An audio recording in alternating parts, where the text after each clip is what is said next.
Би надад өгч дараа би эсвэл дуугийн хаач өгч авид өгч үзье харъя.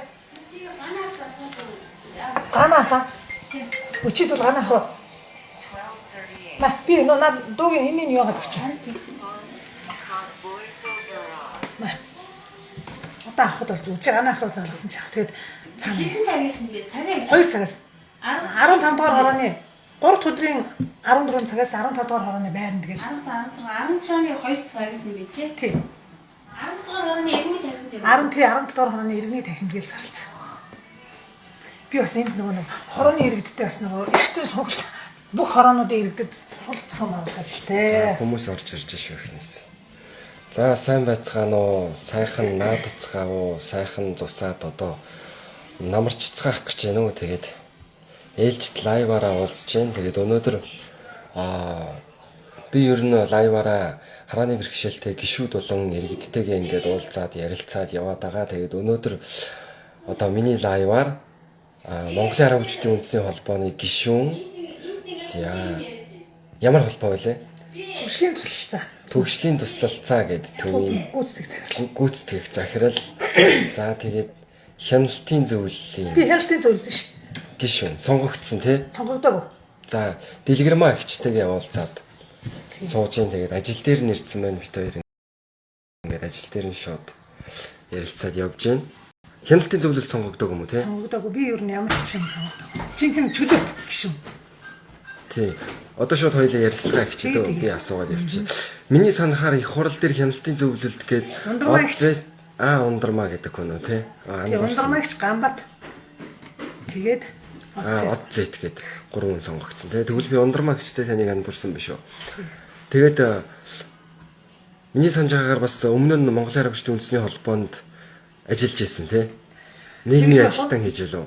Би 2001 оноос хойш удирдах зөвлөлд сонгогдож ажилласан. 21 он хүртэл.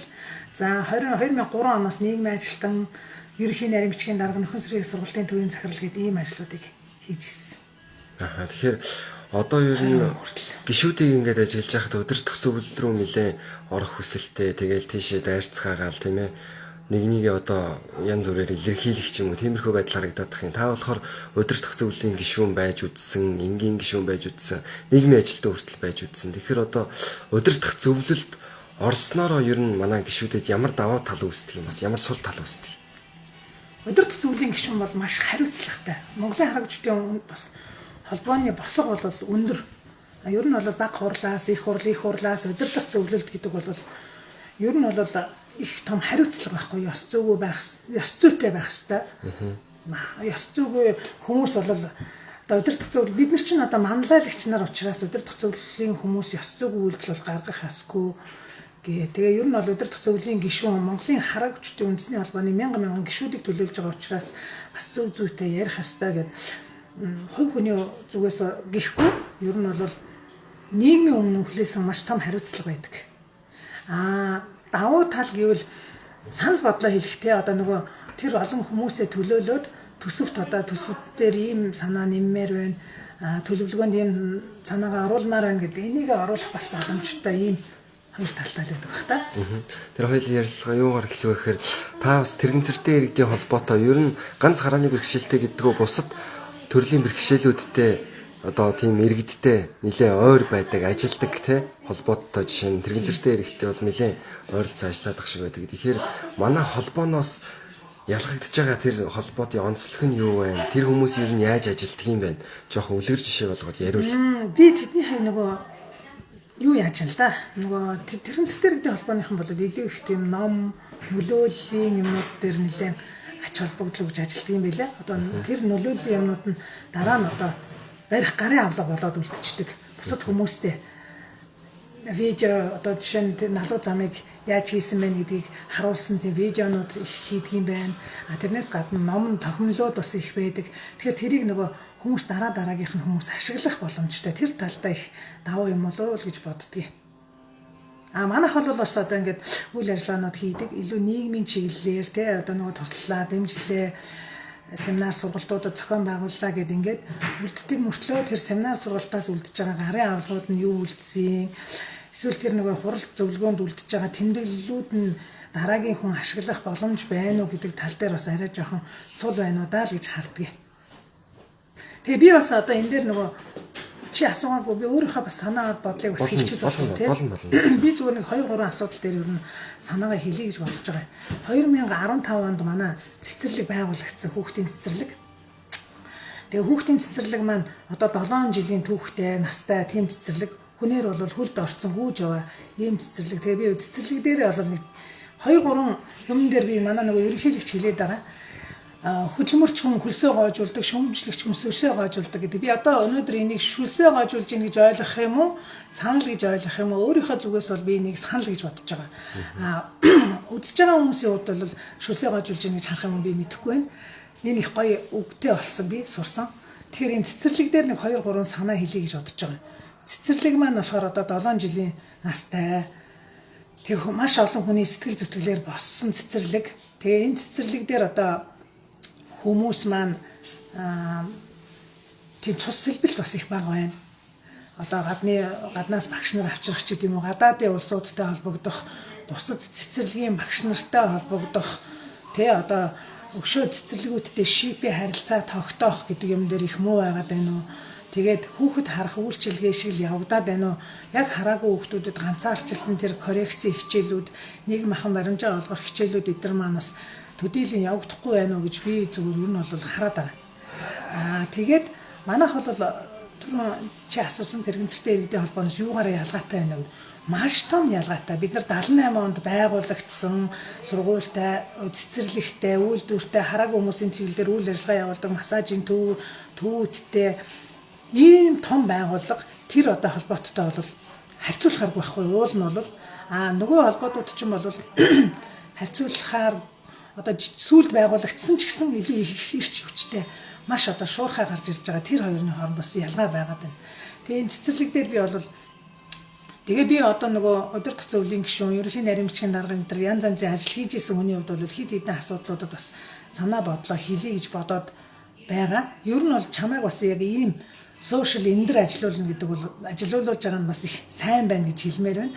Уул нь бол манай холбоо Ганбат эдгээр өөрсдөө санаачлаад яг тэр нэг засгийн газрын 11 гэдэг шиг ийм юм ажилуулдаг байсан бол их давуу талтай боломжтой байх байлаа гэж харж байна. Тэгвэл зүгээр одоо жирийн гишүүдийн үгийг сонсож байгаа юм сошиал эндэр ажиллуулж байгаа нь бол их сайн байна.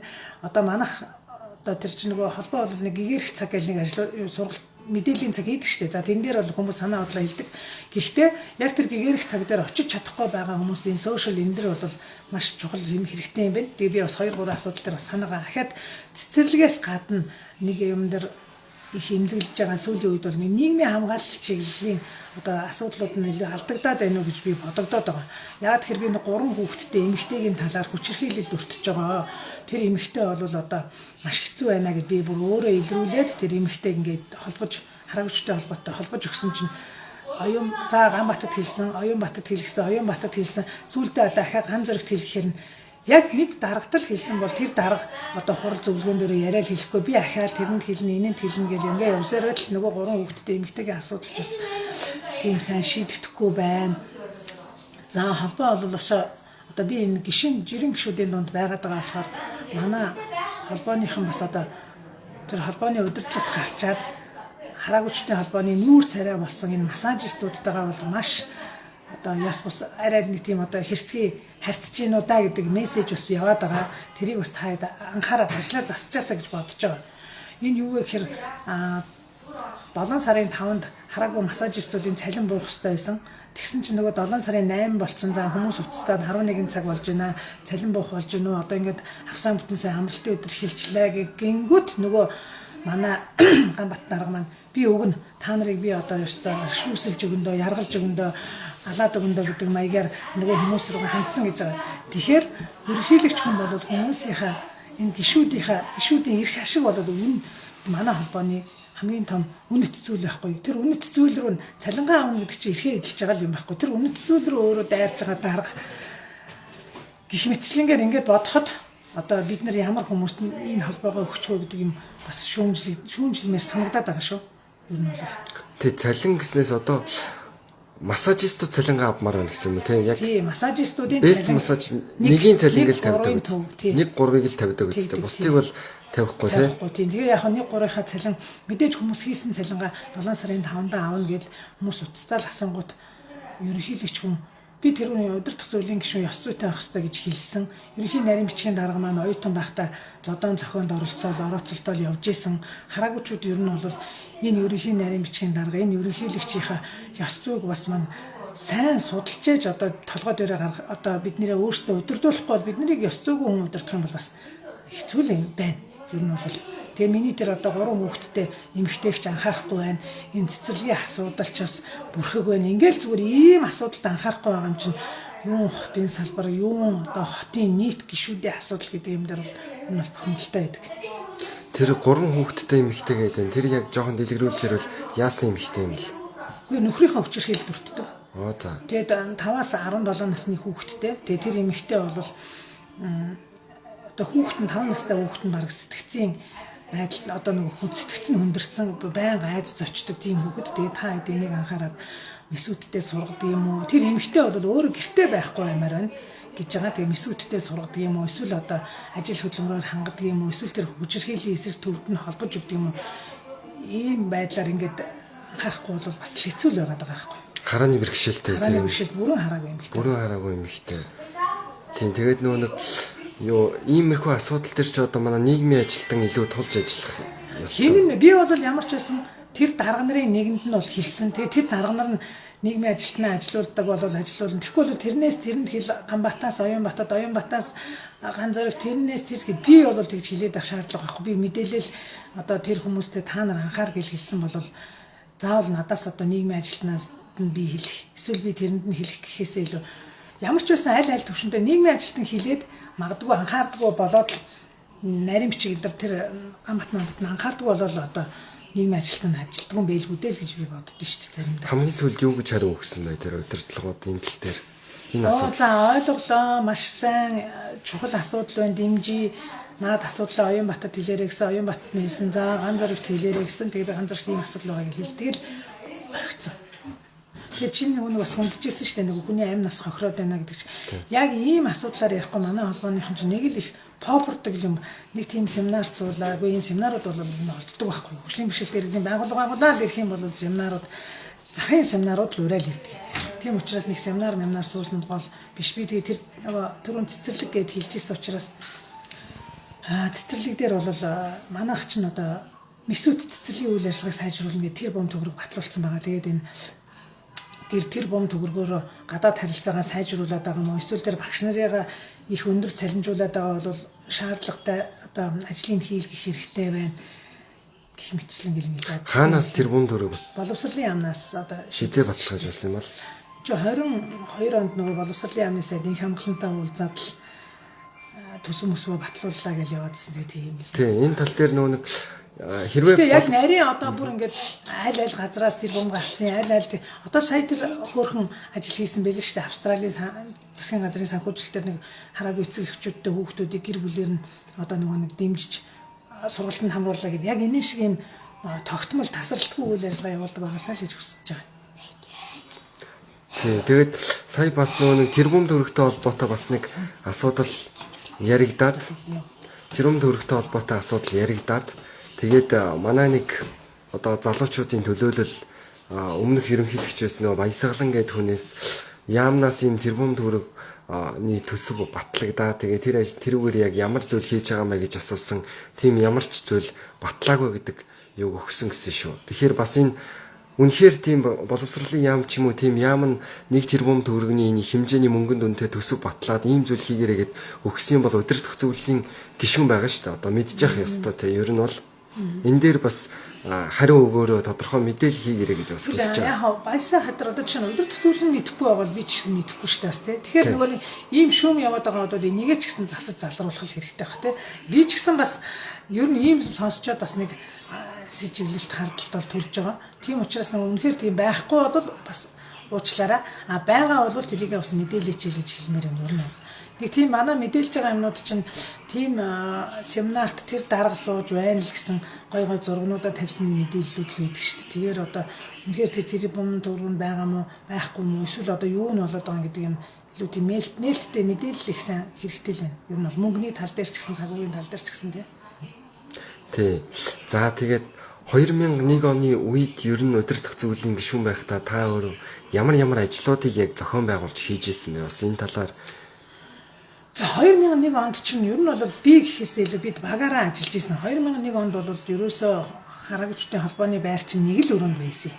Ганцхан өрөөнд л тэгээд 2001 онд бол 3 хүн ажилладаг тийм л байгууллага байсан. За 3 хүн нарийн бичиг, за тэгээд дарга, тэгэл ер нь одоо тийм л 2 хүн байдаг гэсэн да.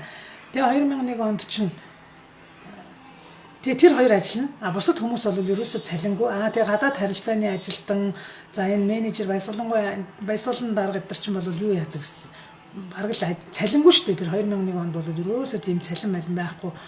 2003 оноос л хойш чигдэрсэн. Тэрнээс өмнө бол манай хагийнхан чинь одоо интернет толбогдоод гадаад харилцаагаа хөгжүүлээд тэгэл одоо 2001 оноос 2020 онд хийгдсэн ажлууд гэвэл одоо ер нь бол хүмүүсийн нүдэн дээр ил байгаа л үү те массажийн төв байгуулсан. Энэ болгон дээр тэмцэлд нь оролцож исэн. Тэр тэмцлийнх нь яг нэг баг болж нэгэн үзүүрт сэтгэлээр ажиллаж исэн гэл ингээд явах юм бол энийг ярих юм бол маш том хүмүүсийн одоо ганцхан миний ажил гэхээсээ илүү баг хамт олонны ажил байгаа учраас 2001-ээс 2013 он гэдэг бол 2020 он гэдэг бол тодорхой их юм байна л да. Тийм яагаад энийг асуусан бэ гэхээр одоо нэг одоо удирдах зөвлөлийн гишүүд болоод ерөнхийлөгч нарийн бичгийн дарга гэдэртэй цалингийн асуудалтай холбоотой юм ярих гээд байна л да. Угаасаа өөрсдөө баг хурал их хурал дээрээш тэр баг хурал дээрээш тэр одоо төсвөө танилцуулаад 4 жилийн хугацаанд 4 тэрбум төгрөг орж ирсэн гэж танилцуулсан. Угаасаа ер нь бол 4 жил цикл болгон жилд дунджаар тэрбум төгрөг орж ирдэг штэ холбоод тэр нь яг хаашаа зарцуулагдаад гишүүдэд яг яаж хүрж гэн юу хийгдэж гэн гэдг нь саяны таны хэлсэн шиг тодорхойгүй ойлгомжгүй байдаг те. Тэгэхээр одоогийн ерөнхийлөгчд бол одоо өмнөх ерөнхийлөгчдийнхөө одоо байгуулсан юмн дээр ер нь бол тарвалцж байгаа. Тусдаа өрөөтэй байна, тансаг газар байна, тийм ээ. Тэгээ тодорхой хэмжээнд ерөнхийлөгч угаасаа цалингүй. Тэгвэл таа ч мэдж байгаа, би ч мэдж байгаа. Тэр суудлын төлөө нэгнийгээ барьж идэхээс буцахгүй тийм байдалд орж ирдэг ер нь бол сонгуульд өгөхөөр л тэгдэг. Нэгнийгээ зүгхдэг. Яагаад тэгдэг юм бол? Цалингүй шүү дээ ерөнхийлөгчийн суудал. Мэдхгүй би бол өөрөө ерөнхийлөгч байж үзээгүй. Тэгээд ч яг тийм ер нь энэ ажил хийж байгаа хүмүүс ч юм бол шатаж ажилдаг байхгүй. Ер нь бол ингээл тэр цалин гэхээсээ илүү удирдах зөвлөлд орох юм бол би яг тийм юм хийнэ гэж нэг өөрөө бүр нэг тэгж оргилж орж ирдэг. Одоо би яг нийгмийн асуудал дээр юу хийх юм те. Би жишээ нь өөрөө нийгмийн ажилтан байсны хувьд яг энэ хүчирхийллийн асуудлыг бол би ингэж шийднэ. За өшөө одоо би цэцэрлэгийн асуудлыг ингэж шийднэ гэдэг нэг чинь нөгөө бодлууд гарч ирнэ шүү дээ. Би цэцэрлэг дээр байсан бол гадаад харилцаа жишээ нь улаан үдтэй харилцаа тогтооно гэж 15 онд ярьж ирсэн гэдэг шиг л тэгвэл тэр улаан үдтэй харилцаа тогтооно гэдэг юм. Тэгж шатаж орж ирдэг болохоор бусад хүмүүс яагаад ингэж өрсөлдөж мэдхгүй. Би бол мэдээж би өөрөө удирдах зөвлөлд өрсөлдөж байсан. Гэхдээ ямар нэгэн мөнгөний сонирхол байгаагүй. За тийм. Тэгэхээр одоо юу яа? Хоёлаа чөлөөтэй л ярилцъя. Одоо хүний амьдрал одоо ерөнхийдөө бол Монгол хүний эрэгтэй хүний тэр дундаж насалт 60-аас 65 байна шүү дээ, тий. Одоо Ганбат гэдэг хүн тэнд сууж байна. 4 жил. Хүний амьдралын бас их хугацаа шүү, баггүй. Нэг цикл одоо их хугацаа. Энд огт цалин авахгүй ажиллана. За дараагаар нь Дэлгэрмаа гэдэг хүн сонгогдлоо. Таны 4 жил тэр холбооны өглөө 8-аас тэр орой юу гэдгийг 18 цаг хүртэл тэгэл ерөөсөө сунж ажиллаад хараагүйчүүдийнхаа төлөө ажиллаад 4 жил бас цалингүй ажиллана. Тэнд нэг эрх ашиг нуугдаад байгаа гэж одоо мань мэтэн юу яагаад байгаа? Хардаад идэг байхгүй юу? Тэгэхээр би яагаад ингэ асуугаад байна гэхээр таныг удирдах зөвлөлд байсан. Одоо ер нь бол тэр дарга нарын өрөөнд юу яригддгийг тааж гадралж байгаа. Тэгэхээр яг ямар эрх ашигын төлөө тэр нөхөр суугаад өнөөдөр насаараа бүх барилдсан нөгөө мөнх эрдэнэ шиг юм ярих гэдэг шүү дээ. Ер нь насаараа бүх барилдчаад дараагаар нь холбооны ерөнхийлөгч болоод ирсэн. Ганбат гэдэг хүнийг ерөнхийлөгч болчлоо гингүүт нь би хүртэл воо гэж хүлээж авч ирсэн байхгүй. Тэгэхээр тэнд нэг эрх ашиг байна гэж яригадаад байгаа. Тусгай хэрэгсэл дээр хүртэл яригддаг шүү дээ. Одоо хоёр талд өрсөлдөөл, холбоонч өрсөлдөөл, тэнд цэнгэлэнч өрсөлдөөл, тэнд дунд гişүүд нь нэгнийгээ хараагаал цэнгэл нь буруу юм тарааж байна. Холбоо нь ингэж тусгай хэрэгслээ зардаг, арилжаалдаг. Тэрнтэй адилхан ерөнхийлөгчийн суудлал гэдэг зүйл чинь мөнгөний суудлал болцсон юм биш үү? Энэ төрийн бус байгуулагч нь ашигын төлөө болоод тийшээ хүмүүс тэмүүлээд байгаа юм шүү гэдэг дээр л хардаад байдаг байхгүй юу? Би бол бодож байна. Дуучин бол яг тэр 2001 онд гарч исэн баг 97 онд тэр халаас 97 оноос хойш халаас илгээгээ өгж исэн баг бол илүү их нөгөө өөрчлөлтийг хүсэж өгчээсэн байх. Тэгээд би бол нөгөө 2 3 манай энэ багийнхан бол 2 3 жил цалингүй ажиллаж исэн болохоор мэдхгүй байна. Яг одоо ингээд нэг тийм тэгтээ мэдээж бол оргилсон одоо би ч гэсэн яагаад ингээд хөгжлийн бэрхшээлтэй иргэдтэй ажиллаад идэв гэхээр нэг тэдний төрөөр дуурахгүй бол болохгүй гэж боддог болохоос яг мөнгө гэж үнэхээр мэдхгүй байна. Би бол яг тэр мөнгө гэж харахгүй байна л да. Тий, та мэдгүй ч болно. Та болохоор холбоор орохгүйгээр ер нь амьдралаа аваад явчихж байгаа учраас тэр талаар та мэдгүй байх нь аргагүй шүү дээ. Холбоо таныг өнөөдөр ингээд хайсан ч гэсэн та өөрөө ингээд одоо массажаа хийгээд өөрийнхөө эзэмшсэн тэр мэдлэгээрээ ингээд хоолоод идчихэж байгаа учраас асуудал алга байна. Нөгөө талд нэг тийм одоо тийшээ орж ээж 4 тэрбум гэдэг тэр тоог сонсоод шүлсээ гоожуулаад тийшээ орж байгаа хүмүүс бас байгаа ах гэж би бодож байгаа байхгүй юу. Тэгэхээр тэр хүмүүсээс л өөрсдөөс нь асуу. Яг энэ эрх ашигын асуудал дээр бол би одоо үнэхээр тэд нар ямар зоригтой орж ирсэн. Үнэхээр нэрээ юм хийх гээд байгаа бол хийгээсэ. Бидний энэ ярьж байгаа юмыг бүр шүүрч аваад хийгээсэ л гэж бодож байна. Тэрнээс биш одоо тэд нар яг мөнгө харлаад ороод байгаа юм уу?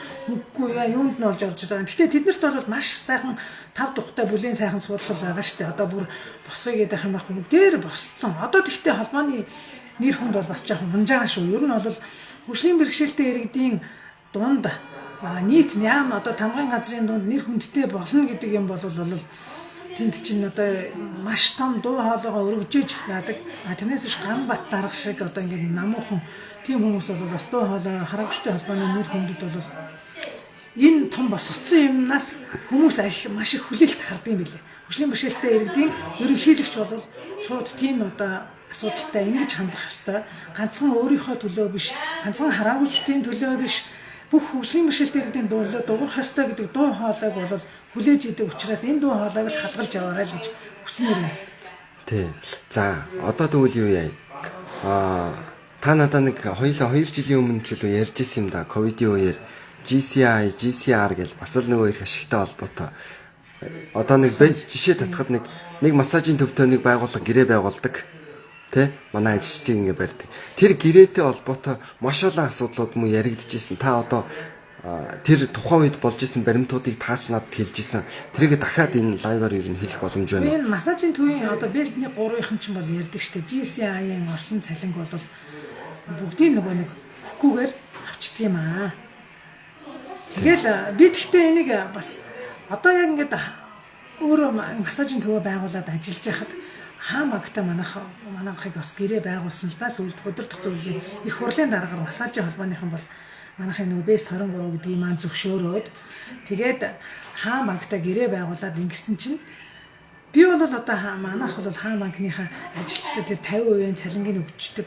Тэгээд GCI-ийн цалин бол өгдөггүй л гэж яриад байдаг юм билээ. Би тэрийг одоо тэгээ энэ төр чи хүмүүс ярихаараа нэг талдаа өгдөггүй гэж яриад нөгөө талдаа өгдөг гэж яриад яг баримттай нотлох юм тухайн үедээ бол ярьж одоо мартчихжээ тэр үедээ. Тий. За өгдөм үү өгдөггүй мүү гэдээ асуухаар нэг одоо нэрийг хэлээд явах. Нэг ажилт надтай холбогдсон. Тэгээд өгдөггүй маа. 5-нд нөгөөд 20-нд нь буцаагаад авчдаг ч гэлөө тийм нэг. Буцаагаа зүгээр нэг дансанд нь нэг одоо хідэн төгрөг байршуулчаад тэрийг нэг 15 хоног тэр хүний дансанд хатгалуулчаад буцаагаад авчдаг. Тиймэрхүү юм ярьсан. Тэгээд ингээд очоод ингээд яг бичлэггүй очоод ярихаар тэр хүмүүс өгдөггүй маа ингээд хэцүү байна гэдэг. Бичлэгтэй очихоор өгдөг болчдөг. Би айгу хэцүү. Тэгээд ингээ асуухаар одоо тэр хэлж лээ. Одоо нөгөө нэг Баатар мөнх гэдэг ах хэлж лээ. Одоо дарамт шахалт айгу их байдаг гэд. Тим зүйлтэй ер нь учирж явбуу. Энэ одоо олон жил холбоотой хамааралтай байсан хүний хувьд. Учирлгүй яах вэ? Би бол бодож байгаа. Би энэ Месүтийг шүүмжилсэн. 2017 онд Текридээ авч ирчээд тэгээ ерөнхий нэрмжийн дарга байжгаад Месүтийг би шүүмжилсэн. Та нар ингээд маш их бэлэг авдаг аа. Хонхны баяр эсвэл одоо юуны баяр гэж ингээд их бэлэг авдаг. Эсвэл нөгөө нэг шалгалтын хоол моол гэдэг ингэдэг. Энэ хүмүүс чинь бүр одоо халамжийн 288 мянган төгрөгтэй л байгаад байгаа хүмүүс ээ. Тэгээд нэг ажил амьдралаа дээшлүүлэх гээд наашаа ирсэн байгаа хүмүүсээ. Энэ авч байгаа хүмүүс нь бол энэ бэлгийг бол юу гэдгийг бэлэг гэж авдаг. Өгч байгаа хүмүүс нь наадах чинь авилгал гэж өгдөг юм аа. Боловсролын салбарт байгаа ийм юм бол ийм байдгийг шүү гэсэн чинь ерөнхий нарийн бичгийн дарга миний эсрэг бол бүр ингээд би өөрөө тэр баг ерөнхий нарийн бичгийн дарга байх нэг юугээ хэлэх тийм боломжууд нь бол хязгаарлагдаад ирсэн шүү дээ. Тэгсээр байгаа би ерөнхий нарийн бичгийн даргаач өгсөн нөхөн сэргийг сургалтын төвийн захирал гээд тэгээ нэг үйл ажиллагаанууд зохион байгуулахаар нөгөөдөл нь за энэ дэгийг зохион байгуулж байгаа юм чинь баг битээ орч гэдэг юм. Эхлээд миний дуу хоолой бол ерөөсөө нийгмийн ажилтан байхдаа л нийгмийн ажилтан хэлсэн бол ерөнхий нарийн бичгийн даргад ерөнхийлөгчд хэлсэн хэлээгүй би өөрөө ажиллаа зохион байгуулдаг. Тийм хэмжээний нийгмийн ажилтан байлаа. Тэгээ ерөнхий нарийн бичгийн дарга байхдаа ч гэсэн ерөнхийдөө бол нэлээд хүлээн зөвшөөрлөгддөг байсан чинь Месүтийг би шүүмжилсэн. Тэгээ яг энэ авч байгаа хүмүүстэй эн чинь бол авилгал бэлэг шүү. Өгч байгаа хүндээ авилгал шүү. Наадах чинь багштай тэрийг ингэж юу ааж ин гэдэг чинь бол тэгээ компьютерийн сургалтаа сайн явагдахгүй наа. Компьютерийн сургалтыг төгссөн хүмүүс бол тийм сайн сурж одоо нийгэмд масаж гарч ирэхгүй байна гэд хэлсэн чинь бүх хүн миний эсрэг болоод ирсэн. Тэгээ би тэрийг чинь мэддэг л дээ. Тэр дарамтшил байдаг шүү дээ. Ер нь бол тэгээ оюутнууд тэрийг ингээл ямар нэгэн оюутнууд тиймэрхүү юм ярьчих юм бол тэр багш нь одоо цэглэлд зохицоод багш ганц нэг хүн л дээ. Ганц нэг багш нар нь одоо юу яадаг ч юм бүх багш нар тийм биш ээ. Бүх багш нар энд бол зориглож ирсэн сайхан одоо ажиллаа хийж явж байгаа мундаг багш нар бол байгаа. Тэгээ ганц нэг багш нар бол тийм байна. За ер нь шууд ганц нэг шууд хэлэхэд ган зориг бол байгаа тий. Би бол инх мандах багшийг нэлийн хүмүүсийг хавчдаг гэж мэдх юм байна. Ганцрог багш гэж би бол мэдэхгүй. Би бол ганцрог багштай яг тэгж яг нийт масаараа бол инх мандах багш хүмүүсийг нэлийн хавчдаг. Инх мандах багш одоо холбоотой илүү ингэж ойр дотн ажилладаг учраас инх мандах багш өөрөө тийм боломжтой учраас хүүхдүүдэд илүү дарамт шахалт үзүүлдэг л гэж би сонссон. Тийм тэгээд бас яг тийм дарамт шахалт үзүүлдэг гэж дэлгэрмаа агч бид хоёр сонссон гэдгийг л ярьж байна. Яг тийм юмтай учирсан хүмүүсээ бол бас шууд одоо энэ одоо надтай уулзаа ч юм ингээ лайв хэлбэрээр илэрхийлж болно шүү дээ. Ер нь нээлттэй гэдэг байгаа тий. Ямар нэгэн зүйлийг ингээд илэрхийлснийхаа төлөө яг энийг нөгөө манайхан харахтаа нэг хов гэд харчих вэ. Ер нь бол огт онцгүй жишээ нь мармаа агшиг дарамтлагдаг гэж ярьдгүй л байхгүй тий. Жишээ нь өөр хэний тий Алтан бат агшиг дарамтлагдаг гэж ярьдгүй л байхгүй гэдэг ч юм уу. Ганцрог агшиг ч гэсэн би бол яг ганцрог агшиг дарамтлагдаг гэж би сонсоогүй. Батшиг агшиг ч гэсэн дарамтлагдаг гэж би ер нь бол сонсоогүй. Зүгээр мантгай багш ингээд зуучдаг юм аа л гэж би сонссон. Тэгэхээр яагаад энэ олон багш нар дундаас ганц нэг хүн хилээд байгаа нэг хүн биш нилээд хүн хилээд байгаа гэдэг нь бол тэгэл өөртөө яхан л анзаарна гэж би бодож байгаа. Тий, та гэрэл даргын үед холбоонд ажиллаж байсан тий?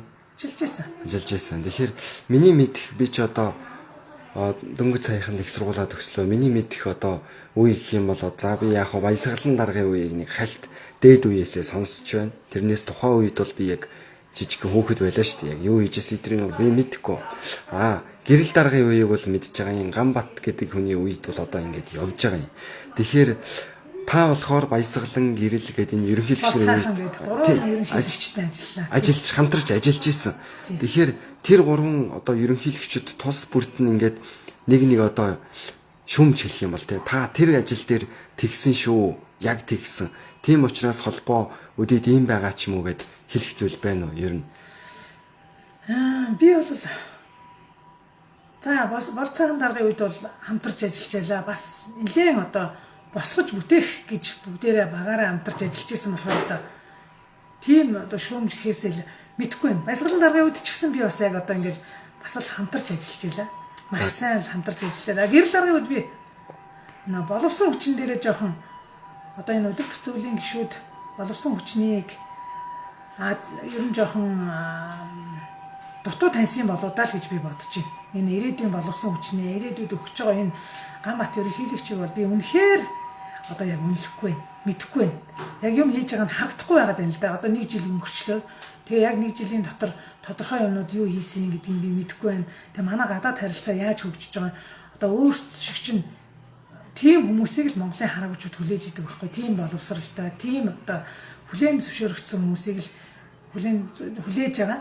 Тэгээ өөрснөө шиг тийм хүн тавиагүй байгаад нь л жоохон харамсаад байна. За би одоо зөвөр та тийм эсвэл үгүй гэж хариулж байгаа. За би нэг асуулт асууя. гэрэл дарга гэдэг хүнийд би очиж исэн л та. Гэрт нэг удаа бас ярилцлага хийхэд очиж исэн. Оюутан байх та. Тэгэхэд цэцэрлэг түрээлэнтэй их ойролцоо тансаг зэрэглэлийн ер нь их дээд баячуудын хороололд их дажгүй тансаг байранд амьдардаг. Тэгээ би шилэн данстай ингээд холбооны гишүүд ямар хөө цалин авж гэн, холбоонд ер нь хаанаас ямар туслалцаа орж ирж гэн, одоо тэр болгоныгоо тайлагнах ёстой шүү гээл яваад байгаа. Тэгээд сүүлийн үед болохоор тэр дээд удирдах албан тушаалтай хүмүүс болохоор ирээд танилцах тийм боломжтой байгаа гэх тийм нэг жоохон одоо өмнөх үеийн тиймэрхүү одоо шууд интернет рүүгээ утас руугаа ороод уг нь ингээд харцдаг баймаар байна шүү дээ. Тэр сайт дээр байршуулчмаар байгаа байхгүй. Тэгэхээр гэрэл дарга Монголын Арга Хүчний холбооны ерөнхийлөгчөөр 8 жил ажилласан тийм. 2 удаа байларсан. За хүний амьдралын 8 жил, цалингүй 8 жил тэр хүн явжээ. За нэг сайдын орон тооны бус зөвлөх хажуугаар нь хийдэг байжээ. За нэг яаманд ажил хийсэг байсан. Төрийн албанд ажиллаж байгаа хүмүүс ямар цалин авж байгаа, би ч мэдж байгаа, та ч мэдж байгаа, гишүүч мэдж байгаа. Тэгэхээр би нэг зүйлийг асуумаар байна. Ер нь ерөнхийлөгчд одоо би баясгалан даргаыг ч гэсэн их үнэтэй газар дажгүй байранд амьдардаг байх гэж бодож байгаа шүү зүгээр очоогүй. Тэгэхээр ерөнхийлөгч тус бүр ер нь өөрийнхөө тэр хөрөнгө оруулгын мэдүүлгийг гишүүдэд танилцуулаад одоо би ийм цалин авдаг, ингэдэг тэгдэг гэдгээ нэг удаа би танилцуулах ёстой байх гэж бодож байгаа. Энэ зөв үү буруу юу? Тийм зөв. Гэхдээ би бол бас нэг хамгаалж байгаа ч юм биш. Одоо ер нь бол гэрлээ даргын хувьд бол би мэддэг. Ер нь бол нар гэрийнхнээ бас нэлээд боломжийн. Тэгээ өөрөө маш одоо хууль зүйн зөвлөгөө өгөөд явдаг. Тэр талаасаа бол өөрөө нэг цалин мөнгөө бас олох боломжтой байдаг. Тэрнээс биш би бол яг энэ холбооноос би ч гэсэн яг жирийн гишүүншгэл байсан. Нэг талдаа бол ерөнхий нарийн бичгийн дарга байсан. Мөртлөө зарим санхүүгийн юм дээр мэдээлэл байхгүйсэн. Энэ бол миний намайг шүүмжилдэг хүмүүсийн шүүмжлэл байхгүй юу? Санхүүгийн тал дээр одоо эрх мэдэлгүй байсан. Дэги гэж тэр шүүмжлэлд би өөрөө маш их удаа дараа өртөжсэн. Ерөнхий нарийн бичгийн дарга мөртлөө санхүүгийн эрх мэдэлгүй байсан. Өдөр тутмын ямар гэхдээ бүр ор тас би нөгөө мэддэггүй байсан уу бас үгүй. Хаанаас санхүүжилт орж ийн хаанаас яана гэдэг. Гэхдээ хувь хүний тал дээр бол би яг энэ холбооноос аваад идсэн гэдэг дээр бол бас та наадах дээр чинь бол би санаа нэгддэггүй. Зөвөр яг би танилцуулаасаа гэрэл дарга тий танилцуулаасаа гэдэг нь бол эдгээр танилцуулаасаа би бол баясаа даргач байсан, гэрэл даргач байсан болцоохон бүгдээрээ л танилцуулчаасаа яадгийн өмнөхөр л тийм байгаагүй л бол энд нэг хайгаад ах юм байх. Тийм байгаагүй л байгаагүй шүү дээ. Гэрэл даргач гэсэн сонсвол би бас хүсэж байгаа шүү. Тэр үнэтэй байраа яаж авсан эдрээ тэр бол 100 200 саяын байр биш. Тийм учраас тэр байраа яаж авсан эсгээ бас танилцуулчаасаа гэж хүсэж байгаа. Хүмүүс сонирхож байгаа юм чи энэ тийм тэгсэн ингэсэн гэж болоо шүү дээ. Тэн дээр нэг амар юу өнцгөр харах би бол тэгж өөрөө хардггүй мэдхгүй. Тийм. За тэгэхээр бас нэг өнөөдөр хоёулаа тантай холбоотой эргэлзээнүүдийг ер нь бас давхар тайлчий гэж бодож байгаа. За таныг болохоор хүмүүс баясгалан даргын фракцийн хүн ер нь баясгалан даргын хүн гэж ярьдаг. Баясгалан даргын хүн муу юм уу биш юм уу?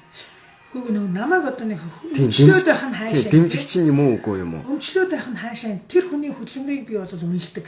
Баясгалан гэдэг хүн намайг гэхгүй маш олон хараагүй хүнийг ажлын би өөрөө баясгалан гэдэг хүн юм. Баясгаламж менежер байсан. Болцоохон даргын үед би ажилд орж ирлээ. Менежерийн удирдлагын доор ажилладаг байсан учраас би тэр би юугаач мэдэхгүй л байсан. За яаж одоо энэ хараагчдад туслах уу гэдгийг мэдэхгүй байсан. Тийм учраас намайг надад одоо хоолоод аваад явах боломжийг тэр баясгалан л бүрдүүлсэн байх. Баясгалан болгон баясгалан түнтэй ажиллаж исэн тэр үеийн багийнхан л бүрдүүлсэн байхгүй юу? Тэгж загнадаг. Тэгж одоо баясаа дарга өтөрч одоо би баясаа даргын хүн мөн гэдэг нь ч заримдаа ч бүр амар загнуулдаг гэсэн шүү дээ. Тэр нь баясаа дарга загнуулаад уйлдаг, дуулдаг. Тийм учраас миний амьдралын гараа одоо надад аваад үлдсэн юм нь юу юм бэ? Яг ийм аргаар туслаа бичнэ, яг ийм аргаар би хоолоо идэнэ, яг ийм аргаар би тэгж амьдрна гэдэг надад амьдралын хөрөнгө үлдээс учраас би тэр баясгалан даргыг бол дэмжихээс өөр авахгүй байдаг. Тэгээс марагцаад байх ч юм байхгүй тий. Ялтч байхгүй би дэмждэг. Миний төдийгүй миний эргэн тойрны маш олон хараагүй хүний амьдралд нөлөөс учраас дэмждэг. Тэрнээс биш одоо өөр ямар нэгэн асуудал байхгүй. Тийм. Тэгэхээр одоо энэ та бол фракц биш гэж шүү дээ. Гэхдээ энэ Монголын Арга Хүчний үндэсний холбооны удирдлагууд донд бол фракц үүсцэн байдаг тий. Зөвхөн энийг нуугаад яах вэ? Үүсцэн байдаг үстэй. Ер нь үүсэн шүү дээ. За ямар нэгэн асуудал дээр жишээ нь одоо энэ асуудал хилцэж байгаа юм чинь тухайн асуудлаа дэмжүүлэхийн тулд жишээ нь очир ирэмцэн энэ юу гэдгийг энэ хуулийн дээр бид нар ийм саналтай байна ч гэдэг юм уу. Тэгвэл би энийг хин хинтэй яриул болох уу гэж улсын хурлч гэсэндээ хууль хэлэлцэхэд төсөв хэлэлцэхэд өөртөө нэг ярихад ингээл тийм юм бол гарч ирж л таарах шүү дээ. Тухай үедэл үүсдэг нэг бүлэглэлүүд бүлэг гарч ирдэг баг. Ашиг сонирхлын фракц. Шиг сонирхол гэхээсээ илүү лоббины л тийм баггүй юу. Би өөрөө жишээ нь баясаа дарга надтай ярьж болно шүү дээ. За энэ асуудлыг ингэж дэмжүүлмээр байна. Тэгээ энийг дэмжээ. Энийг дэмжихгүй. Тэгээ гэдэг юм бол хаа сайвал улсын хурал дээр ч гэсэн лобби бүлэг гэж байдаг үстэй тий. Тэрэн шиг тийм юмнууд байгаа шүү. Хаа сайвал тухай үедэл үүсэл явдаг баг. Тэрнээс биш одоо яг гэлээг үгүйсгэх гээд байгаа. Гамбатыг бүр ор тас үгүйсгэх гээд байгаа гэдэг юм бол байна.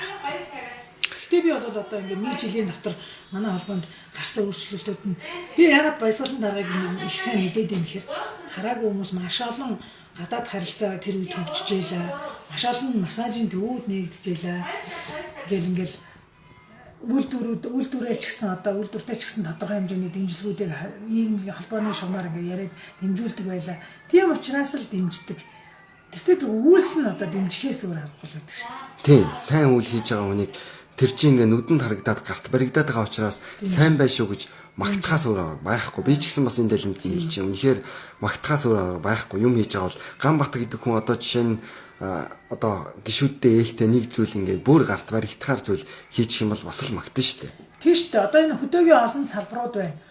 Тэгээ тэр хөдөөгийн нэг олон хэдэн нэлээ айгаа олон удирдах зөвлөлийн гишүүд байгаа. Тэднийг цалинжуулж байгаа юм уу? Эсвэл яг тэр хөдөөгийн салбар нь яаж хөгжиж байгаа гэдэг юм чи би харагдахгүй л байгаа байхгүй. Харахгүй байгаа болохоор би шүүмжлээд байгаа байхгүй юу? За 21 оны 9 сар 21 онд өнгөрсөн жил болсон сонгуультай холбоотойгоор бас нэлийн зүйлийг залуучууд шаардсан. Одоо бүр тодруулах юм бол их баг хурлын тэмдэглэл бичгээр болон бичлэг хийсэн гэсэн. Гаргаж өгөөгүй. Зүгээр та бас энийг сонсч л байсан баг. Яагаад гаргаж өгөөгүй юм бол ер нь гаргаж өгөхөд хүндрэлтэй байдгийг юм.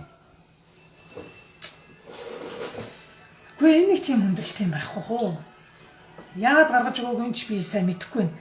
Ер нь бол хүндрэлтэй биш шүү дээ. Тэр чинь протокол уул нь бол юу яадаг. Би анх эхлээд яг 97 оны хурал сууж исэн анхны 19 настай байхдаа хурал сууж хахад тэгээд ганцхан нарийн бичиг хийвэлдэггүй редакцийн комисс гэж бүхэл бүтэн редакцийн комисс үүд юм бий. Тэгээд тэр редакцийн комисс яг их хурал дээр протокол бичдэг. Редакцийн комисс нь өөрөө холбооны нарийн бичиг биш. Тэгээ өөр хүмүүс янз янзын хүмүүс бичдэг, маш хурдан бичдэг хүмүүс бичээл явдаг. Тэр нэг юу гарсан байх гэж боддог. Их хурлын протокол дээр бол жоохон тийм зохион байгуулалтын алдаа гарсан байх. Тэгээд протокол нь яг бүрэн болж амжаагүй байсан болов гэж тааж байна. Би мэдэхгүй байна яг. За, тэгвэл та удирдах зөвлөлийн гишүүн байсан. Харин тантай адилхан одоо удирдах зөвлөлийн гишүүн байгаа нөхдүүд Ганбат ерөнхийлөгч рүү уцтаад би хэлсэн үгээ нууцламаар байна гэсэн гэж байгаа. Одоо тийм удирдах зөвлөлийн гишүүд хэлсэн үгээ нууцлахаар тийм ичмэр зүйлсийг ер нь их хурал дээр баг хурлууд дээр ярьдаг юм уу? Тухайн тойрог дээр. Мэдхгүй. Би бол үгүй тэтгэж зүгээр тэр хүнтэй холбоотой юм бол нуугадах юм байхгүй шүү дээ. Хараагүй хүний эрх ашигын төлөө ярьж байгаа юм чинь нуугадах юу гэдэг. Яг хөө санхүү магадгүй те. Санхүүтэй холбоотой юмнууд байж магадгүй. Хувь хүнтэй холбоотой юм байж магадгүй. Би бол бас бодож байна. Яг хөө хувь хүнийтэй холбоотой магадгүй хүний ёс зүйтэй холбоотой ч юм уу тэр юм гээд нэр заасан байдаг юм болоо сайн мэдэхгүй. За тэгвэл одоо альва албан байгууллагыг толгойлох гэж байгаа хүмүүс ч юм уу те иймэрхүү эрсдлийг угаасаа тооцсон байдаг дотроо. Одоо жишээ нь би одоо Монголын Арабчдын үндэсний холбооны ерөнхийлөгч боллоо гэд ингээд горилоод явлаа гэж бодоход над дээр ирэх шүүмжлэлийг өөрөө тооцсон байдаг. Надаас юу шаардах вэ гэдгийг тооцсон байх ёстой, тийм үү? Тэгэхээр үнэхээр удирдах зөвлөлд нэр дэвшигчл байгаа болбол сүүлд нь дэвшээд гараад ирсэн тохиолдолд гишүүд надаас ер нь бол юу ч шаардсан, юу ярьсныг минь асуух юм бол би гаргаад өгөндөө гэсэн тийм эрсдлийг бас тооцох ёстой юм л гэж би бодож байгаа. Тийм шүү дээ. Угаасаа энэ чинь хариуцлага юм. Тийм хариуцлага өөрөх ёстой тий. Ер нь нээлттэй байх ёстой. Одоо зарим улс төрийн хүчний намын гишүүд хүртэл хэлж л байсан. Адаглаа дарга болсон хүмүүс хэртэй өрчинкий захта цагаан цамц хүмүүс чаддгүй маа. Тэр чинь хүн болгоны нүдэн дээр байна шүү дээ тий. Та ч гэсэн ер нь бол шүүмжлэлт өртөж явдаг. Одоо жишээ нь нэг юм ярьлаа гэхэд л гишүүд ингээл шууд шүүмжлэл эхэлдэг. За тэр болгоныг бас та үүрэл ингээл одоо их хурлууд дээр очдөг байх гэж бодож байгаа. Ер нь бол тодорхой хэмжээний шүүмжлэлийг би даах хэмжээний тийм потенциалтай хүн шүү гэдгийг бодоод. тэр болгоныг ухамсарлаад ер нь энэ хөдөө орон нутгаас гарч ирсэн гэж шүү. Шүүмжлэл гэдэг чинь нэг талдаа бол айгуу сайн ажлын их юу болдог гэж би боддог шүү дээ. Яг хөө шүүмжлэл нөгөө доромжилж болохгүй гэдэг шүү дээ. Хөрөлсөх яриад байгаа шүү дээ. Шүүмжилж болно, доромжилж болохгүй гэдэг шиг. Тэр шүүмжлэл бол угаасаа байгаль асуудал. Тэр бол ажлыг сайжруулж л байгаа юм шүү дээ. Тэгэхээр нэг айгаад ах юм байхгүй. Тухайн үедээ мэдээж хүн л юм болохоор эмзэглдэг л тэр эмзэглэл чинь өөрөө айгүй их том нөгөө юм руу чиглүүлдэг байхгүй. За тэгэж намайг шүүмжилж байгаа бол би тэрэнд нь ингэж хандсан шүү. Тэрийг ингэж сайжруулна шүү гэдэг хөтөчл болдог байх гэж бодож шүү. Тийм. За одоо нэг асуулт байна. Одоо бас энэ хараагүйчүүдтэй холбоотой би бас холбоог нэлээд гайгүй мэддэг хүнтэй уулзж байгаа учраас ингээд олзуурхаад ер нь юмнуудыг ингээд төгжээг тайлах гад хичээгээд яваад байгаа шүү уучлаарай. Тэгэхээр тантай холбоогүй тийм асуудлууд байх юм бол бас шууд илэрхийлж болно шүү надаа. Юу гэхлээр Монголын арга хүчний үндэсний холбоо ер нь холбоо болгон тамгатай тий. Тэгсэн чинь тэр нэг холбооны тамга одоо нэг FM-ийн захиралд яваад идэг гинэ. Тэгээд санхуугаас ирсэн тэр FM-ийн захирал нь хий. За FM-ийн захирал байсан хүнд одоо шууд хэлэхэд үйлдвэрийн даргын одоо ихнэрт яваад байдаг гэсэн. Болцоохон даргын ихнэрт яваад байдаг. Тэгээд санхүү одоо орж ирж байгаа тэр тали материалууд дээр ерөнхийлөгч нь биш тэр хүн хамгаад ордог чинь. Энэ ер нь ёс зүйд нийцэх юм уу юм? За би бол угаасаа тэгжлээ. Би бол энэ хараатай хүмүүстэй итгэж ажиллаж ирсэн. Анхнаасаа л би ч гэсэн одоо ерөнхий нарийн бичгийн даргач байсан. Сумья шинэ хоёроо л тамгаад аруулдаг. Би өөрөө дарна гэж угаасаа байхгүй. Гэхдээ мэдээж тэрийг юу итгэлцлэл дээр л дарна уу гэхээс биш ор тас бүр хамаагүй юм дээр ашиглаад байдаг гэж бол бодохгүй. Тэднийг бол тийм ёс зүйтэй хүмүүс гэж бас бодохгүй. Тэг бодохгүй нэг нь таны л бодол юм байна шүү дээ. Тийм энэ бол миний л бодол. Би нотлоо. Би ямар тэгж 80 тамгыг тэгж ашиглаж явж байгаа гэдгийг мэддэггүй мэдэхгүй юм чинь.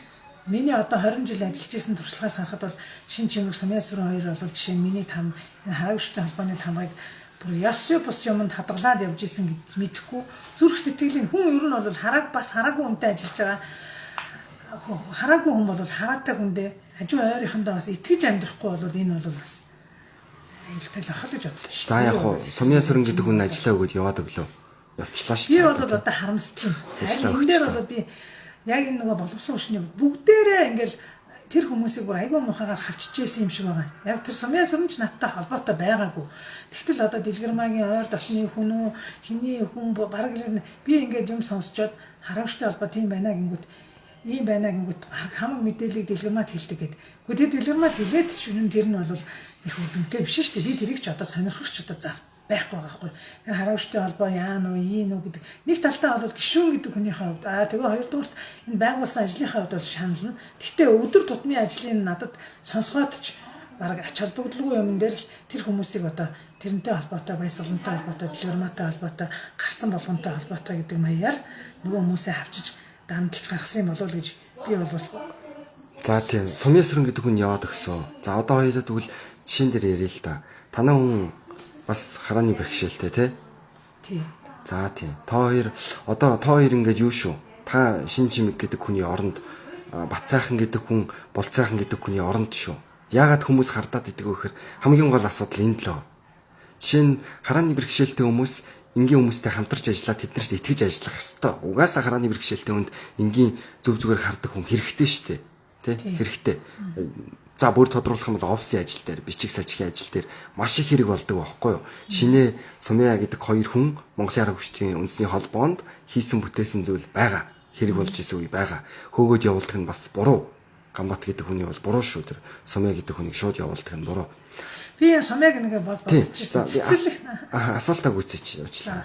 Тэгэхээр үйлдвэрийн дарга танаа нөхөр байсан. Та болохоор холбоонд ажилладаг байсан. Одоо гэрэл даргын туслахаар ажилладаг байсан. За тэгээд хамган танд явж идэг үйлдвэрийн дарга, үйлдвэр холбоо хоёр одоо үйлдвэр агентлагийн харьяанд очсон. За тийхтэй Болцаахан гэдэг хүн өөрөө бас удирдах зөвлөлийн гишүүн, Болцаахан одоо хурал болгоныг толгойлж одоо хүн болгоны амийг хамхиж нээхдэг тийм хашгирч цогцдог бас ёс зүг үйл харах үедээ гаргадаг нөхөр. За тийм нөхөр. Ийм зүйл дээр хүмүүс шууд гаднаас хараад энэ хоёр чинь нэг нь ихнэр нь холбооны тамгыг барьчих, нэг нь үйлдвэрийг захираад давхар ингээд холбооны удирдах зүйлд ажиллаад яваад байна. Иймэрхүү хардлага төрөөд байдаг байхгүй юу? Ойлгож байна уу те? Тийм Ийм ашиг сонирхол. тийм. Тий. Хардах хэрэг гişүүдэд бүгдэд байгаа. Тийм учраас ч би ингээд болцайхан гэдэг хүнийг тэр хөрөнгө оруулгын одоо юу яасан, юу хийсэн. Одоо би удахгүй бас тантай адилхан ингээд очиод ярилцъя гэж бодож байгаа юм. Шууд ингээд асууна гэж бодож байгаа. Бас сонсож байгаа бол бас миний нөгөө нэг утсыг аваад зөвшөөрөөд өгөөрэй гэж хүсэж байгаа шүү. Тэгэхээр ийм тохиолдолд хүнийг 100% хардах хэрэг гişүүдэд байж болох уу? Болно шүү дээ. Тэр бол хардах хэрэг. Тэгэхдээ тэр хүмүүс яг ингэж хардж байгаа бол мэдээлч нь би бол тийш дээ. Би хараагуучуудад би бол жишээ шинэ миний мэдээлж эхлэх гэж бодож штэ. Би ямар одоо илүү дотоо тэндээс илүү юм авч ирсэн биш гэдэг талаас ч гэсэн хэлчих байх л гэж бодож. Тийм. Гэхдээ хэлэхгүй л ингээл яваад байгаа юм л да. Ерөөсөө чимээгүй. Гэхдээ өт хүртэл биедээ хөрвөл атрин гэдэг шиг ингээл одоо над шиг нэг жижигхэн бацаан гарч ирээл тэр өдий олон жил амьдэрсэн тэр хүмүүсээс ингээл олон зүйл шаардаад хахад тэд нар ядчил өөш ч юм уу дугаа агаач гэд гараад ирэх ёстой байхгүй. Гарч ирэхгүй байна гэдэг нь бас ичих нүртэй байгаад байгаа юм болов уу гэж би бодоод байна. Мэдхгүй. Би бол ер нь хүн хэрвээ хүн асууж л байгаа бол тэр надад тийм бацаан байна уу, ямар байна уу гэдэг асууж байгаа гэдэг чинь айгүй сайн байна. Юм нээх гээд байгаа гэдэг чинь сайн байна гэж харж шин. Тий. Надад бол одоо би одоо чинь тэр хүмүүсийн өнцгөөс харах юм бол би өөрөө байсан бол үнэхээр нуугаад байх юм байхгүй чинь шалгуун л үсттэй гэж бодоод тийм юм байна. Тэгэхээр битггүй тэр хүмүүсээс тэгээд асуусан дээр бах та тийм. Тийм. За яг хоо энэ яриаг ингээд өндөрлөө. Өөр ер нь танд хоёлаа уулзна гэдэг нэлээд багахгүй хугацаа өнгөрлөө бас тий. Тэгэхээр өөр дутуу орхигдуулсан юм байвал бас ер нь бол ийм юм яг энэ эндрийг бол байнга л ажиллуулж байгаасаа гэж бодож байна. Тэгээд яг нэг сэдвээр би одоо ингээд тухай буйд нь ингээд шин мэдээллүүдээ ингээд хилээл бас мэдээлэл солилцол байх юмсан гэж бодож байгаа шүү. Ер нь бол дутуу орхигдуулсан юм удахнаас ингээд санагдахгүй.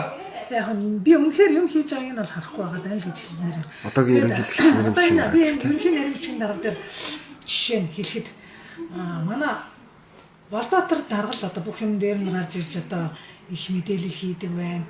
Манай ерөнхий нэрмжийн дарга болохоор нэг сайхан хөдөө орон нутгаар л явдаг. Яг үнэхээр ярианы баялаг, ярианы чадвар, өөрөө тэр ажлаа танилцуулах тал дээр ямар хөө байдгийг гэдэг нь юусаа харагдахгүй байгаа болохоор мэддэхгүй байна. Юм хийж байгаа бол эн чинь болж юм болохгүй байна гэдэг алдаа оноог нь хэлнэ. Юу ч хийхгүй байгаа болохоор харагдахгүй л байгаа даа. Тэр талаас л би шүүмжлэмээр байна. Нэг л их одоо олон талын семинар сургалтуудад л суугаад байна манай даамар. Тийм болохоор өөр одоо яг шинэлэг энийг наваад та энийг ингээд сайжруулчаач гэж санаагаа хэлэх юм алга. Энийг ингээд энэ муу байлаа гэж ч бодлоо хэлэх юм байхгүй. Тэр нь л миний шүүмжлэл юм да. Тийм. За та ерөнхий нэрмжийн дарга өөрөө байж үдсэн хүн те. Гэхдээ таныг дарга хийж явах үед бол холбоо тийм олон ажилтнтай байгаагүй юм байна шүү дээ. Одоо намайг дарга хийж явах үед бол байсан. Байсан уу? Ер нь бол бас одоо шинэ сумын эдэр бол байсан. Гэхдээ одооныхыг бодвол ер нь бол нөгөө дарга нар чинь ийм байдаг гэсэн. Намайг ерөнхий нэрмж яг 2001 онд ажилд орж байхад бол аль бол хараагүй хүмүүсээ ажилд авах гэдэг юм бодол. Одоо хараатай хүмүүс ч юм бол илүү олон ажилд орох боломжтой шүү дээ. Хараагуучдын холбооны бодлого нь бол хараагүй хүмүүсээ илүү их олон ажлаар хангах. За Батнаа гэдэг хүний хэвлийн төвийн захирлаар, Дэлгэрмаа гэдэг хүний нийгмийн ажилтнаар гэд илүү тийм хараагүй хүмүүс олон. За тэгээ хараагүй хүмүүс өөрсдөө бичиг баримтаа бол ганц хоёрхан нарийн бичгээр л баг бөөнөр одоо ажилтдаг байсан. Тэр нь бас их одоо жишээ би санжийн баясгалан дарга, болцайхан дарга одоо Батнаа бах бид нар бүгдээрээ нэг нарийн бичгээр л юм хийлэгдэг. Тэр үед компьютер хөгжөөгүйсэн учраас тэгээ сүүлдээ компьютер хөгжөөд технологи хөгжиж эхэлсэн. Манай бодлого юу гэж болсон бэ гэхээр аль болох хараагүй хүмүүсээ ажилуулна. Гэхдээ хараагүй хүмүүс нь технологийн дэвшлийг ашиглана гэдэг ийм ялгаатай байсан. Олон ажилтнтай байсан хараагүй хүмүүсээ илүү их ажлын байраар хангах. Өнөөдрийн нөгөө бодлого нь болохоор илүү хараатай хүмүүсийг ажлын байраар хангах, хараагүй хүмүүсээ гаргах гэдэг юм байгаад байна л гэж харж байна. Одоо би ингээл холбоон дотор маш олон хараатай ажилчид байна. Тэрийг бүгдийг хийж харж байна. За нэг холбооны нөгөө бодлого нь эсэргээрээ зөрөөд байна. Хараагчтай холбоо бол хараагүй хүмүүсийн ажлын байраар хангах хэрэгтэй гэж би бодож байгаа шүү. За тэгвэл одоо ярилцлага өндөрлөх юм дахиад нэг асуулт байна. Нарийн бичгийн дарга болж исэн хүн ер нь ерөнхий нарийн бичгийн даргын тэр суудлал руу горилж байгаа, очиж байгаа хүмүүс яг ямар замыг дамжиж явд юм болоо? За шууд асууя. Оюунбат гэдэг хүн ямар замыг дамжаа тэнд очив. Жишээ нь ерөнхийлөгчүүд аягүй тодорхой. Бид нар байсан те их хурал дээр удирдах зөвлөлөө сонгоод удирдах зөвлөл хуралдаад ерөнхийлөгчөө сонгоцсон шүү дээ. Дид ерөнхийлөгч хоёроо те. Дид ерөнхийлөгч гэж бас нэг одоо юу ч юм те бэлэгдлийн чанартай нэг нөхөр байна шүү дээ. Тэр ганц зураг гэдэг хүн. За, ерөнхий нарийн бичгийн дарга ямар замаар ер нь ажилтаа болдгийг. Трэгч хүн орж байгаа юм шиг шүү. Тэгээ энэ бас ажил дээр нь байгаа учраас юу яаж байгаа шүү. За би бол юу яаж байна? Ерөнхий нарийн бичиг ер нь бол манай баясаа даргын үед би нөгөө танаа чи асуудаг шүү дээ. Баясаа даргын фракц уу гэж.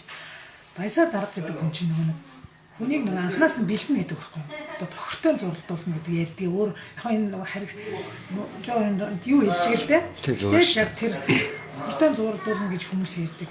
Яг хараагүй хүний амьдрал юу юм бэ? Хиний амьдрал ямар гэдэг. Одоо гэрэл даргач гэсэндээ шууд ерөнхий нарийн бичгийн дарга болоогүй. Гэрэл даргыг бол анх эхлээл тэр тэмцэлд оролцуулаад хараагүй хүмүүс юм ярьдаг гэл тэгж явж байгаа бас хараагүй хүмүүсийн амьдрал донд буцалж явж байгаа. Тэгээ өөрөө мань хүн нөгөө хуулийн эрх зүйн эдлэгтэй байсан хүн учраас тэр асуудлыг одоо шууд ингэсэн. Би Оюнбатыг бол энэ залуучууд л нөгөө залуучууд бие биенээ дэмжинэ гэдгээрээ л гаргацсан байх гэж боддгийг. Ямар ч туршлагагүй яг тэр зүгээр дахны нэг салбарын дарга болохын тулд энэ би бол энийг мэддэг. Дахныхаа унахын тулд тэр чагцал гэдэг эмэгтэй байсан. Тэр чагцлыг унахын тулд дахандаа хор найруулад тэгээд тэр чагцлыгаа унахчаа дараа нь өдөр төх зөвлөл дээр хүн явах болсон чинь Ганбат заавал явна, ажлын хэсэгт нь Ганбат явна гэж Ганбат дээр ажлын хэсэгт нь яваад энэ одоо дараа нь болж байгаа процесс бол хамгийн амар нэг начны найраа гэдэг шиг хор найруулж явдаг болсонд нь би бүр ингээд нэг ясны дугуй хүрээд байгаа. Бид нар хараагчдын босго би өндөр гэж хэлсэн шүү дээ. Хараагчдын босго өндөр байхгүй юу? Яг би өөрөө хараагчдын босгыг яаж давсан хүний хувьд бол би 1995 онд үйлдвэрт ажиллаж байгаа норомчин байсан. Тэгээд тэр норомчин байжгаад норомчид дундаасаа хинч намайг танихгүй татах түлхэгч хүн байхгүй. Тэр дундаасаа л нөгөө за яг энэ залуучууд дундаасаа арай хилэмгийн долонгой юм байна. Энийг нэг сонгоё гэхдээ би 27 хүний сондоор анх эхлээд нийгэмийн хурц сонгогч ирсэн байхгүй баг хамгийн баг сангаар энэ дотоо итгэл үлээлгэж болохгүй юу гэдэг юм. За тэгээ 2001 онд ингээд болоод ирэхээр ингээд нөгөө тэр дунд чинь амьдрал дунд ингээд хүний амьдрал ийм асуудал байна. Энийг шийднэ гэд амьдрал дунд орж иж хүмүүсийн сайн нарийн бичиг болдог байх гэж боддоо шүү дээ. Сайн ерөнхийлөгч, сайн нарийн бичиг болох байх. Бис амьдрал мэдгүй тэнгэрээс буугаад ирсэн хүмүүс бол тэтэ тэргүй харахгүй шүү дээ. Энэ дурахгүй байгаа нь зүг шүү дээ. Та сая хэллээ шүү дээ, тий. Монголын хараагчдын үндэсний холбоо хараагчдад дэмждэг байх хэвээр. Тий, дэмждэг байх хэвээр. Тухайлбал ажлын байраар ч юм уу, тий. Гэхдээ тухайн байгууллагыг удирдах байгаа хүн тодорхой хэмжээнд бас нэг чадвар эзэмшсэн байх хэвээр, тийм үү? Тий. Эзэмшсэн байж ямар ч чадваргүй хүн байвал тэрийг одоо тохирох, ер нь хүн тохирох хэвээр хүнд ямар ажил тохирно тэрийг л ингэж олгож авах юм бол тэр жинхэнэ тухайн хүнийг ч ихсэн дэмжиж जैन бас олон зуун хүнийг ингээд аварж байгаагийн илрэл авахгүй тий давхар дэмжиж явж जैन. Тэгэхээр би Оюнбат гэдэг хүнээс нэг зүйлийг бас энэ лайваараа дамжуулаад хэлэхэд юу гэж байгаа юм бэ гэхээр би тантай хамтраад наадмын өмнөхөн Иргэн гэдэг нэртэй тийм арга хэмжээ парк дээр зохион байгуулъя гэдэг хүсэлт гаргаад ерөнхийлөгчд за ерөнхийлөгч болон одоо ерөнхий нарийн бичгийн дарга тэр хоёр хүн өрөөндөө сууж агаад намайг хүлээж аваад тгийгээд дэмжиж аваад тэмдэглэж аваад явсан. Харамсалтай нь манай одоогийн ерөнхий нарийн бичгийн дарга хоёрхан ширхэг альбан бичиг компьютер дээр нэг альбан бичиг бичээл нөгөөдхөө хоёр болгож копи паст хийгээд дөрвөн газар хүргээд өгч тийм чадваргүй байна гэдгийг хараад би ч тантай ярьжсэн. Та чадахгүй бол дүүдээ ч юм уу эсвэл бол энэ өөр чадвартай тэр залуучууд надад ажиллаа өг гэж хэлжсэн. Энэгээр би юу илэрхийлэхэд байна вэ гэхээр тодорхой хэмжээнд чадвар эзэмшиж байгаа хүн одоо чадвар эзэмшихийн тулд юм сураад ингээд хөлс хүчээ гаргана тэрнийхээ хоронд ингээд авах нь байна шүү дээ тийм учраас одоо хараагүйчүүдээ зөв талаас нь бас дэмжээрэй гэдгийг бас танаар ингэж уриалуулмаар байна. Ер нь ч гэсэн хэлмээр байна. Зүгээр нэг шоуддаг зүгээр нэг оюутан байж байгаа нэг зодоонуудын хийдэг байсан юм төхөрл хүчээр ерөнхий нарийн бичгийн дарга болчихоор харамсалтай байна. Оюутан байхдаа зодоонуудын хийгээл тийм яс суртахуунтай баг хүний ам сохлоод яасан ч яадаг лээ. Тэгвэл нэг зодоонуудын л орооцолтой байсан шүү дээ. Тийм хүн бол дахиад асуудлаа шийдэх юм бол зодоонуудын нэр шийднэ. Идэхгүй би одоо тэрийг тийм боловсролтой албан бичиг боловсруулад амар мундаг ажиллаж байна. Ерөнхийлөгч нь боловсон хүчнээ муул харж шүү дээ. Өөрөө ч гэсэн өөрөө нөгөө өөрөөсөө даавар хүмүүстэй ажиллахад хэрэгтэй байдаг гэсэн. Тийм байдлаар харсан байгаа. Тэгвэл өөрөөсөө дээгүүр хүмүүсийг авч ажиллуулах хэрэгтэй чад. Би харамсалтай байна. Шүүмжлэлтэй хандаад байгаа тэр л угаасаа чадваргүй байгаа учраас юу ч хийхгүй байна. Чадваргүй байгаа учраас жил чимээгүй байна. Одоо жил өнгөрлөө шүү дээ. бас одоо арай л төвчээр төсвөл алдагдаж байна. Тэгээд тэр гон төгрөг байгаа тэрийг бас тайлгнчаасаа бас. Тий, Байхгүй бол тайлбарлаж бас хэлчихээсэй тий. тий. За өөр одоо хоёлаа ингээд лайв өндөрлөе доо ярилцлага.